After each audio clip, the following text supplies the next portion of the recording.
Assalamualaikum warahmatullahi wabarakatuh. Perkenalkan, nama saya Angga Maulana, NPM 1951010273, Prodi Ekonomi Syariah kelas C. Yang terhormat kepada Bapak Dr. Muhammad Iqbal Fasha, MEI, selaku dosen pengampu mata kuliah Metode Penelitian. Oke, pada video kali ini saya akan menjelaskan tentang beberapa materi yang saya dapat dari resume selama pelajaran Metode Penelitian. Sebelumnya mohon maaf jika terdapat sebuah kesalahan baik dalam materi ataupun penyampaian. Apa itu metode penelitian? Metode penelitian merupakan cara ilmiah untuk mendapatkan data dengan tujuan dan kegunaan tertentu. Apa itu researcher? Kembali, source meneliti atau mencari, orang. Researcher adalah orang yang melakukan penelitian kembali. Materi selanjutnya, apa saja yang meliputi paper individu? Pertama, identitas penulis, berisi tentang nama, email, dan instansi penulis. Kedua, abstrak, seluruh gambaran paper terdapat masalah. Bagian secara umum dalam paper, metode penelitian yang digunakan, dan hasil dari paper. Selanjutnya, pendahuluan adalah latar belakang dari isi paper, merupakan gambar umum dari observasi awal dan fenomena mengenai topik yang diangkat materi dalam bab. Berisikan latar belakang, rumusan masalah, dan persoalan topik, tujuan dan sasaran. Keempat, landasan dasar Al-Quran dan hadis, berisi ayat-ayat Al-Quran dan hadis yang berhubungan dengan judul yang digunakan. Selanjutnya, konsep dan pembahasan 1 dan konsep dan pembahasan 2. Pembahasan 1 lebih bersifat umum, yaitu yang berkenaan dengan judul penelitian. Pembahasan 2 bersifat secara khusus. Selanjutnya, tawaran penulis, berisikan tentang materi atau suatu penelitian yang disarankan oleh penulis kepada pembaca.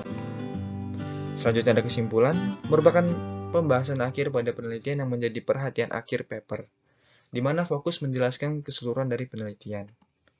Dan terakhir ada referensi, berisikan sumber-sumber yang berasal dari buku maupun jurnal yang digunakan dalam paper. Oke, materi selanjutnya, bagaimana tata cara submit paper? Pertama, mencari link mana yang akan kita gunakan dalam submit artikel yang kita buat. Kedua, kemudian cek akreditas jurnal yang dibuat. Ketiga, pilih waktu upload atau submit jurnal, yaitu lebih dari 2 atau 4 karena dirasa lebih baik. Keempat, lalu register data diri kita pada link Sinta yang akan kita tuju. Kelima, lalu setelah itu, kita dapat mengupload artikel kita pada Sinta jurnal yang kita tuju. Dan terakhir, setelah itu kita menunggu tanggapan dari pihak jurnal. Jika artikel kita sudah di ACC atau di review, maka kita tinggal melakukan revisi dan melanjutkan ke tahap berikutnya. Materi selanjutnya, apa yang dimaksud dengan hipotesis? Hipotesis adalah suatu pendapatan atau kesimpulan yang masih bersifat sementara. Hipotesis selalu muncul dalam penelitian yang bersifat kuantitatif. Adapun dalam sebuah hipotesis juga diharuskan menunjukkan adanya hubungan antara 2 atau lebih variabel. Seperti misalnya X1, tingkat suku bunga, dan Y, pendapatan nasional. Contohnya, hipotesis 1, tingkat suku bunga dapat mempengaruhi pendapatan nasional. Dalam pengembangan hipotesis, terdapat 4 item, yaitu pertama, teori dari konsep yang mendukung. Kedua, hasil penelitian terdahulu yang mendukung. Ketiga, hasil penelitian terdahulu yang tidak mendukung. Dan yang keempat, argumentasi dari penulis.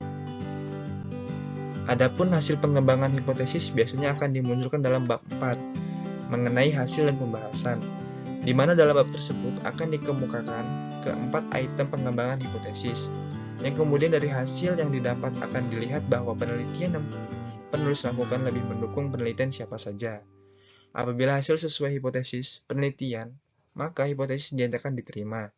Dan apabila ternyata hipotesis tidak sesuai dengan hasil penelitian, maka hipotesis dinyatakan ditolak. Oke, itu tadi materi yang saya sampaikan, hasil dari resume selama mata kuliah metode penelitian.